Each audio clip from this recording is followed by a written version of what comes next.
Ayun. Mapalad po tayo ngayon sapagkat kapiling ko natin ang ating ng Congressman Attorney Jorbit. Alright, ako na linya na po natin ang ating ng Congressman Attorney Jorbit. Magandang umaga ma'am at welcome po muli sa ating ng programa dito sa Air 191.9. Good morning ma'am. Good morning, Batangas. Maliwanag ba? Opo ma'am, very clear. Opo, very clear ma'am. Good morning, what a fresh new start. Ang sabi ko nga, we are at the point when we are about to sign off sa 19th Congress. Opo. And looking forward to the opening of the 20th Congress of the Philippines, no? Pero since umaga naman, Kuya Ron, Opo. let me say my piece. Gising-gising na po. Batangas 2nd District, Mabini, Bawan, San Pascual, San Luis, Lobo, at Tingloy. Gising-gising na po. Every gising is a blessing. Let us all rise and shine, no? I wish to take advantage of this opportunity to thank the people of Batangas 2nd District. Maraming salamat po. Ang lamang natin, Kuya Ron, 42,000 Grabe, no? votes, Opo. no?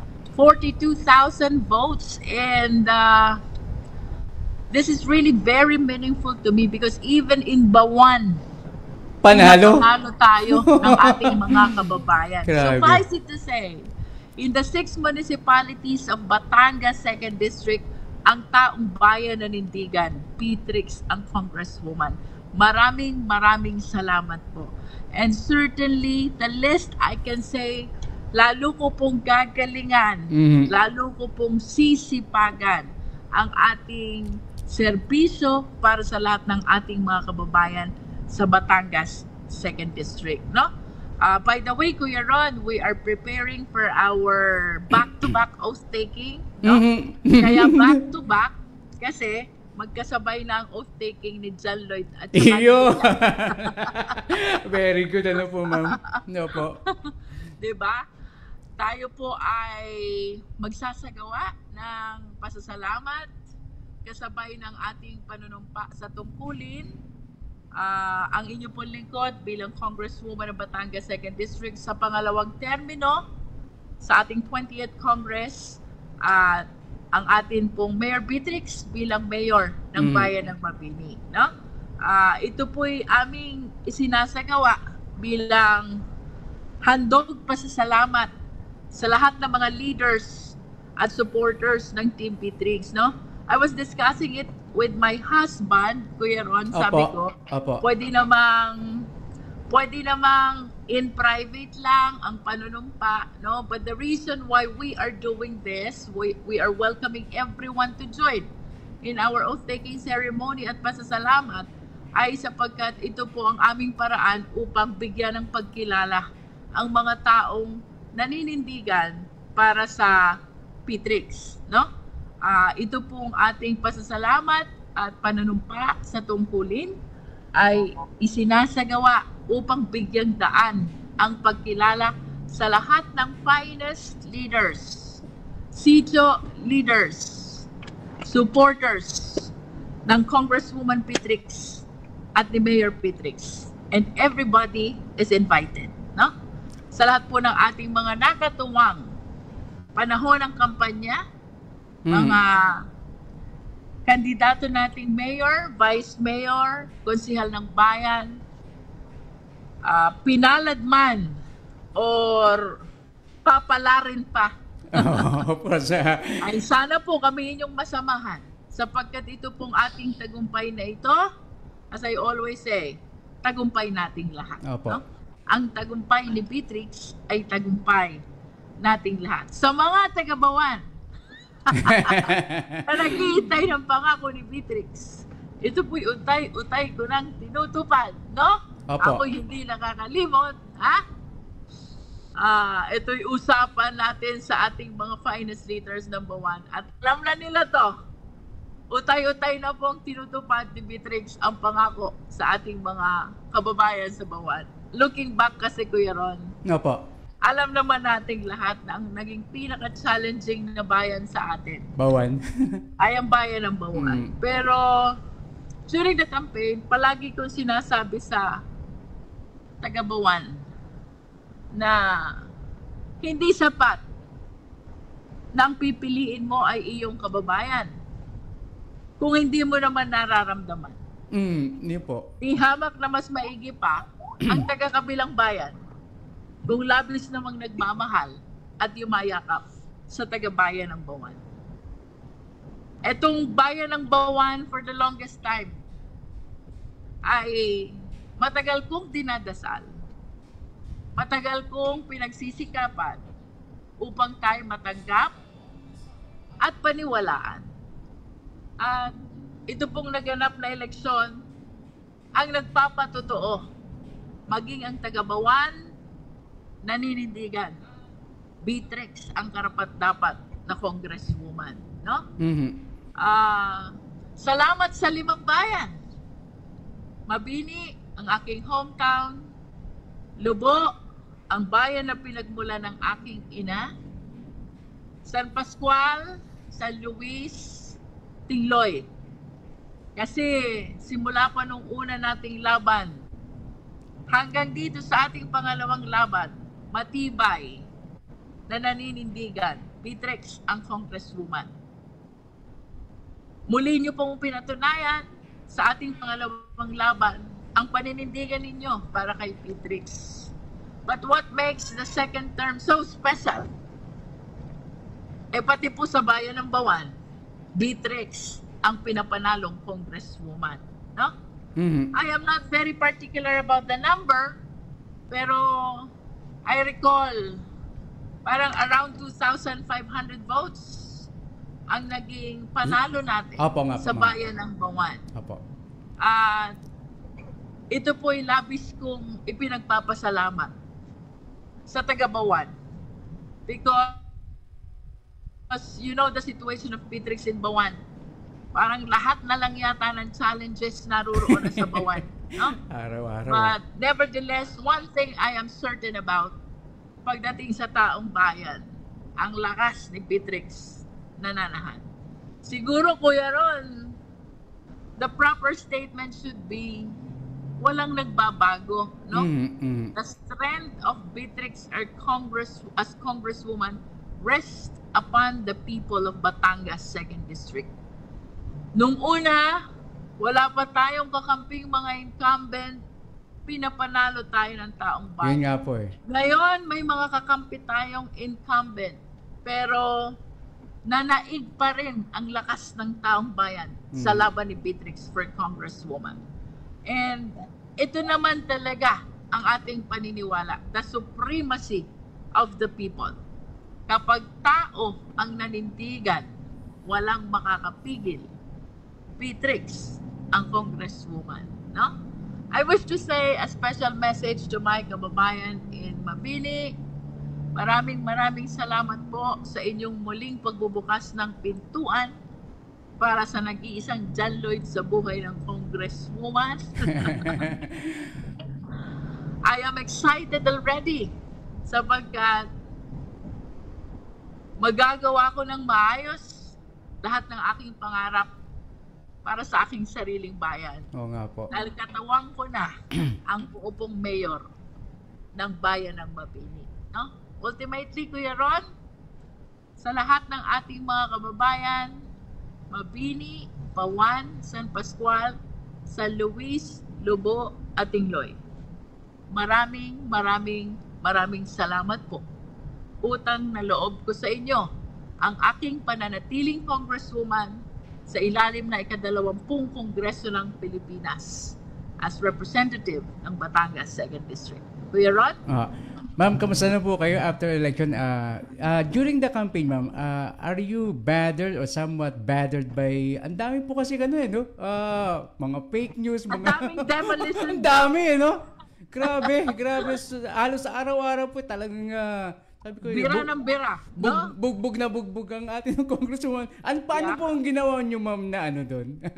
Pagtanggap po doon. Ito yung sinasabi ko, you cannot earn the trust of the people overnight. Opo. in the same way that you cannot destroy the trust of the people overnight. No? Yung tiwalang ibinigay sa atin ng taong bayan, pinagsikapan po natin yan. As a matter of fact, we started to embrace the people as early as 2021, campaign for 2022 election.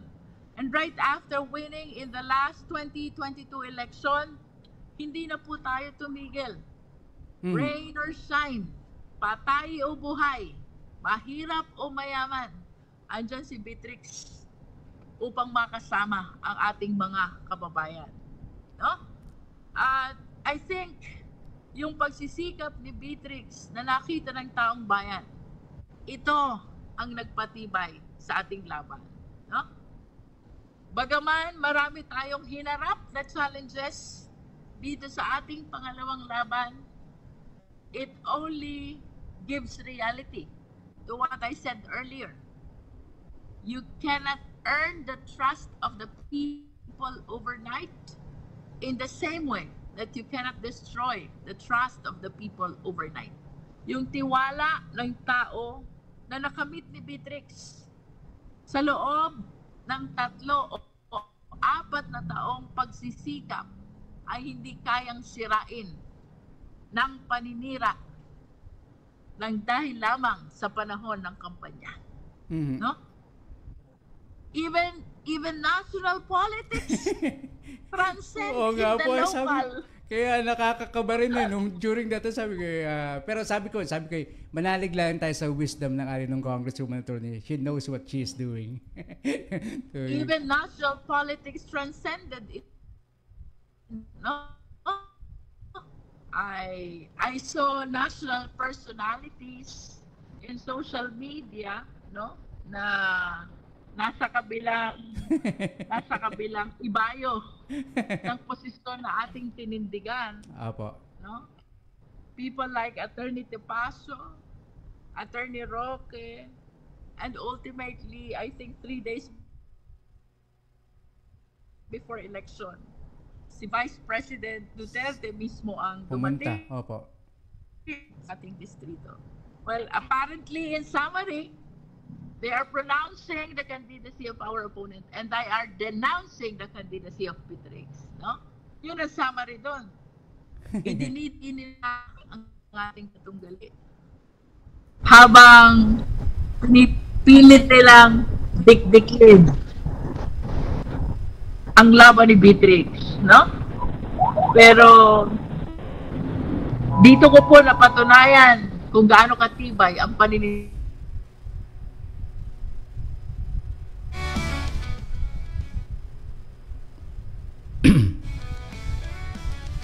Alright, kahit sinong dumating, hindi matitindik kung anong nakita't napatunayan na nila for the past 3 to 4 years. Yun na ang pinanindigan ng taong bayan. May mga videos pa ng paninira. Bukod pa yung mga talumpati ng mga kalaban. No? Pero I have a lot of faith to the people of Batangas 2nd District. Alam mo, Kuya Ron?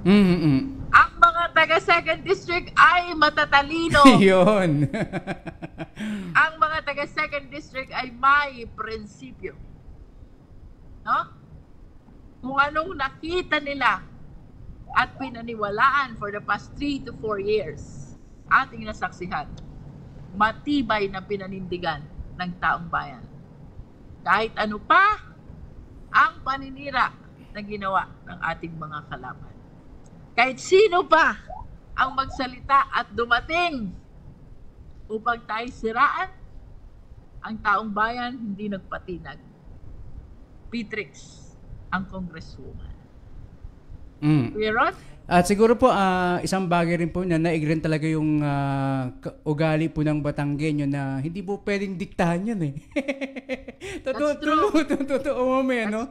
Dito po sa atin, may sarili ho tayong paninindigan. And one good thing siguro, Ma'am Ren, based on my observation, yung wala hong pagkakaiba yung kayo nasa mga tao during, before the election at during the election. Same thing eh. Wala naman pinagbago eh. Parang normal lang naman yung election eh. Kung ano yung ginagawa. Precisely. Sabi ko, Kaya, dun sa mga nagtatanong sa akin, nung panahon ng kampanya, ikaw ba nakakapagpahinga pa? oh, Ikaw ba nakakatulog pa? Actually, wala naman ako naramdamang diferensya eh. oo nga po eh. Kasi, even long before election, kung anong schedule ko, ganun pa rin Same yung schedule ko nung panahon ng kampanya. So, Oh. tama ka, Kuya Ron. Wala namang pinagbago. Pinagbago, wala. May election o wala, ganun din. Umiikot din tayo sa ating mga kababayan. Ang sabi nga ng taga Batangas 2nd District, umulan o umaraw, buhay o patay, mahirap o mayaman. Nandiyan si Beatrix upang samahan ang mga kababayan. Alright, ma'am. Batiin ko din po ang sige po. ating mga barangay captains, Kuya Ron, ha? Apo. Sa atin pong napakaraming barangay captains na kaibigan, nanindigan at tumulong sa laban ni Beatrix for Congresswoman. Maraming salamat po. Barangay officials and functionaries, maraming salamat po. Sa lahat ng mga mayors, pinalad o papalarin pa. Vice mayors, pinalad o papalarin pa. SB members, pinalad o papalarin pa. Maraming salamat po. Once again, sa buong sa lahat ng bumubuo ng Batangas 2nd District, ang tagumpay ni Beatrix ay tagumpay nating lahat. Oh, ha? Yan ang ating, that is our theme para sa ating pasasalamat and oath-taking. Ang tagumpay ni Beatrix, tagumpay nating lahat. No? Gusto ko rin pong pasalamatan ang Pamilya Recto, Secretary Ralph Recto, Governor Vilma Santos Recto, ang aking kaibigan, Luis Manzano. Maraming salamat po sa inyong napakatibay na suporta, paninindigan at paniniwala kay Beatrix bilang Congresswoman. Sa aking mga kasama sa Congress na hindi nanawang tumawag at mangumusta. Apo. Simula kay Speaker, kay SDS Dong, mga kasama sa Quad, mga kasama sa Blue, mga kasama sa prosecution team ng papalapit na impeachment trial. Maraming salamat po sa lahat ng inyong concern. Ang kauna-unahang tumawag sa akin on the night of counting ay si Speaker Martin to congratulate me sapagkat tinututukan niya ang laban ng Congresswoman online. No? At maaga pa nung nakita niyang napakalaki na ng ating lamang. Tumawag na agad to congratulate us. Maraming salamat din po sa ating presidente sa pagpapaabot ng pagbati sa pamamagitan po ni Speaker Martin Romualdez. History in the making rin po siguro kayo, ma'am. 146 barangay po out of 152. Ano po? Na kayo po 170. And out of 170 barangays, we won in 151 barangays. So we lost only in the 19 barangays. Hanapin ko kaya 11 na yan. And ma'am, yung depression dyan sa 11 na yan, no? yung Tingloy talaga po, 99%. Grabe, ano? Imagine mo, ano? Tingloy. Ang Tingloy pa rin ang nananatiling pinakamatibay na bayan ni Beatrix, no? And this reminds us to thank all our finest leaders in Tingloy. Isama na din po natin ang buong pamilya Alvarez, Mayor Larry, Vice Mayor Mikey, at ang aking nakasamang Bukala Ami Alvarez. Maraming salamat po. And most especially sa lahat ng finest leaders ng Tingloy. Maraming salamat sa inyo. Tingloy pa rin ang pinakamatibay ang paninindigan sa Beatrix for Congresswoman. Ilang percent yon? 99 po ata, ma'am eh. 99? Kasi ang kalaban pa yun, 999. 999. Yung ating katunggali. Opo. And then we garnered 7,000 plus votes. So it's like 8,000 plus ang nakaboto, no? Mhm. So, I'm not very good in math. Pero But I believe it's tingin nice. ko pinakamalaki yung Oh, yung percentage of votes natin sa Tingloy Tingloy. compared to any other municipality. No? Talagang Ron? talagang nanindigan po, no? Alright, ma'am, By congratulations. the way, no? Apo.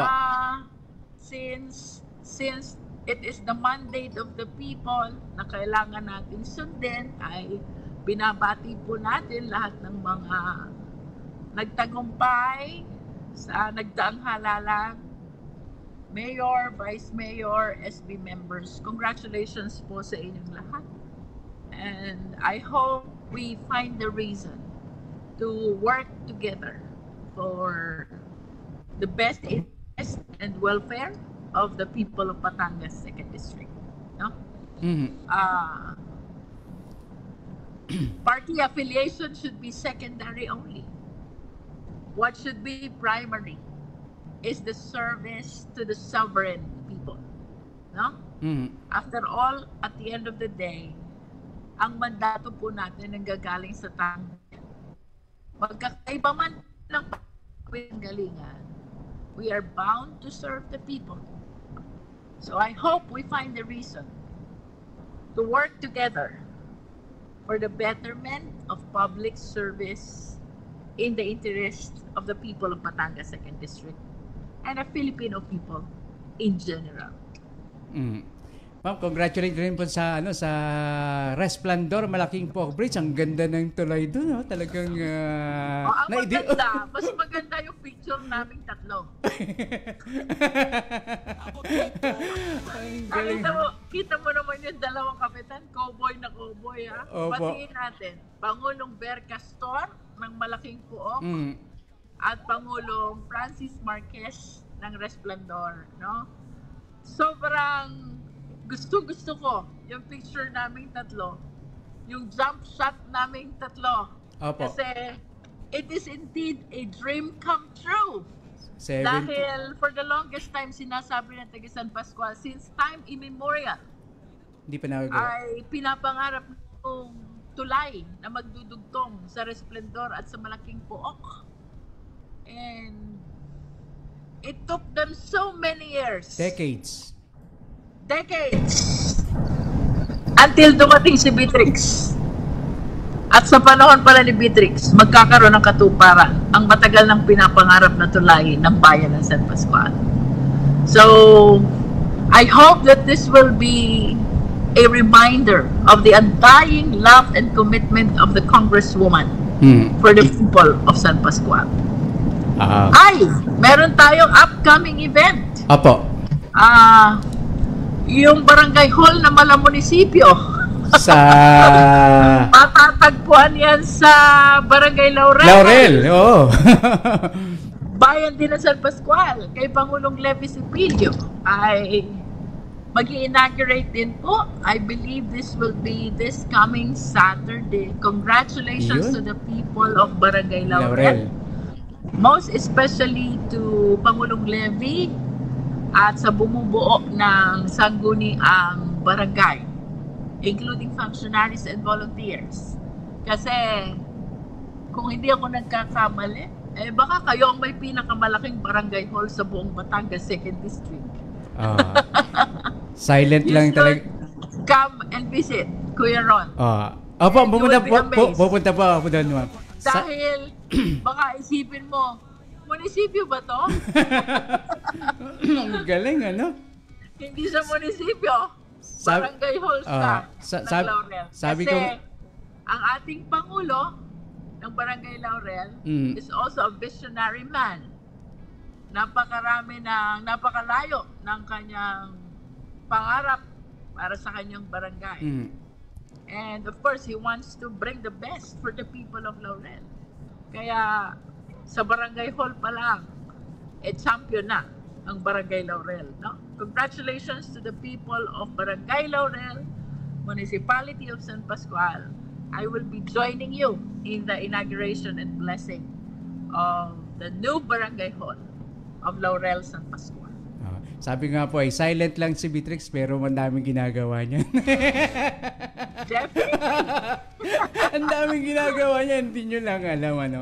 Pasayaw-sayaw na diba? Ang daming accomplishment niya. At syempre, batiin natin Kuya Ron, no? Opo. Yung napakarami nating nakasama during the Unity Walk. Talagang ang crowd doon, dami ano ba po. to, Kuya Ron? Para kasing panata ko siya eh. Panata ko siya tuwing lalaban ako na Unity Walk. I should walk with the people of Batangas 2nd District. Kasi alam mo naman, from the very start, ang ating gustong pamunuan ay what we call inclusive leadership, participative leadership. Walang mataas, pantay-pantay lang. Tama po yun. Gusto ko sa lahat ng hakbang ko bilang congresswoman ng Batangas 2nd District, kasama ko ang taong bayan. And that is why I see to it, bago ang laban, I always walk with the people. Marahil hindi ganon kalalim ang understanding ng ating mga kasama sa paglalakad. But today, let me impart to you the reason why I walk before the day of the election is because I want the people to feel na kasama kayo ni Beatrix bilang congresswoman sa ating paglilingkod sa ating mga kababayan. No? Sa bawat hakbang ni Beatrix, sa bawat hakbang ng congresswoman, I want to be joined by the people of Batangas 2nd District. That is what we call participative, inclusive leadership. Siguro ma'am, ang pinaka nagustuhan ko rin po yung sinabi nyo, please pray for me. Nung sinabi po nyo, sabi ko, palalo na to. Please pray for me. Alright. Ako ma'am, ano pong, what are we expecting ma'am sa I always say that, no? I always say that. Please pray for me. Since tayo nagpapasalamat, ibigay natin yung highest glory and thanks to the divine providence, the Almighty God. Maraming salamat po. Dahil lahat ng nangyayari ay ukol sa inyong kagustuhan. No? Tama po. Ako'y may dalawang kaibigan na abogadang pagkagagandang babae. No? Oo, ma'am. I will not be naming names, pero itong dalawang kaibigan kong ito, who are lawyers, no? Ay very spiritual, no? Opo. Sila ay deboto ni Black Nazarene, ng Divine Mercy, no? And almost every day magte-text yan, did you pray already? Nagdasal ka na ba? Humiling ka na ba? I thank these two lovely ladies, no? Kung nakikinig kayo sa akin, you know who you are. Ang dalawang kaibigan kong babaeng umakay sa akin, sa Quiapo, kay Black Nazarene. Maraming salamat po. Jesus Nazareno, Divine Mercy. Salamat po sa patuloy niyong paggabay kay Beatrix bilang Congresswoman ng Batangas 2nd District.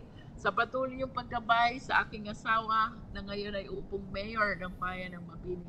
Sa patuloy niyong paggabay sa lahat ng ating mga leaders, barangay captains, public servants na katulong natin sa ating distrito. At ganoon din sa patuloy niyong paggabay sa aming pamilya. Alright, finally ma'am, what are we expecting sa 20th Congress po ma'am? Majority rin po ang ang mga prosecutors nanalo. Dalawa lang po ang papalit isang Batanggenyo rin yung isa. Si Chel. Mga taga Batangas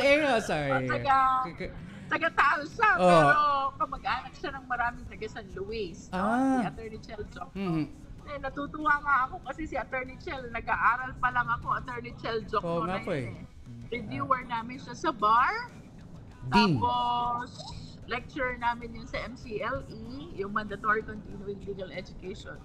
And I never thought that there will be time will come na siya aking magiging kasama. Colleague. O acquaintance. Nakakahiya naman sabihin agad na kaibigan, no? Acquaintance, colleague, kasama. And hopefully ay maging malapit din natin siyang kaibigan dahil dito sa ating pagdadaan ng impeachment trial, no? Ako po'y humihingi ng basbas sa lahat ng ating mga kababayan from Batangas 2nd District This is a constitutional duty that I really have to face. Nakikita nyo naman po sa national TV, ang congresswoman nyo ay bahagi ng prosecution panel. We are appointed by the 19th Congress of the Philippines to join the 11 prosecutors who will present the articles of impeachment against Vice President Sara Duterte, no? Ito po'y nangyayari dahil ako inyong pinagtiwalaan na inyong maging congresswoman. Hindi naman po ako magiging prosecutor kung ako ay hindi congresswoman. At ngayong ito po'y aking malapit ng harapin at pinaghahandaan. Ako'y humihingi ng bendisyon, basbas, pamamaalam, dasal, gabay sa lahat ng ating mga kababayan from Batangas 2nd District. This is a constitutional duty that we really have to face. No? Sana po ako'y inyong maunawaan, and rest assured, we are just standing for what is true and what is just. Ang ipinaglalaban po natin ay kung ano yung katotohanan at ano yung karapat-dapat na katarungan. At the end of the day, ang prosecutor po, ang trabaho, ilatag ang kaso. It will be up to the 24 senators whether they will issue a judgment of conviction or a judgment of acquittal. Sabi ko nga, Kuya Ron, let us not complicate things. Simple lang naman to.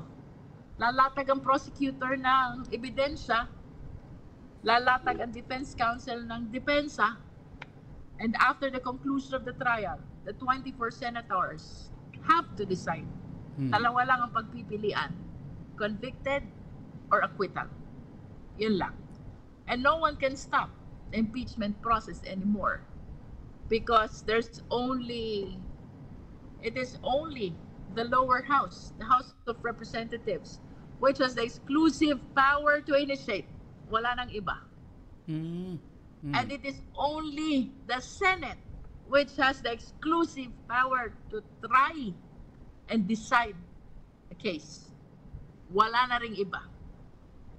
I do not want to preempt the Supreme Court in resolving the petition, but I humbly believe that they will stand by the principle of separation of power. Alam ng Supreme Court yan. In matters of impeachment, exclusive power to initiate belongs to the House of Representatives, and the exclusive power to try and decide a case belongs to the Senate. No one else. Walang pwedeng ibang makialam.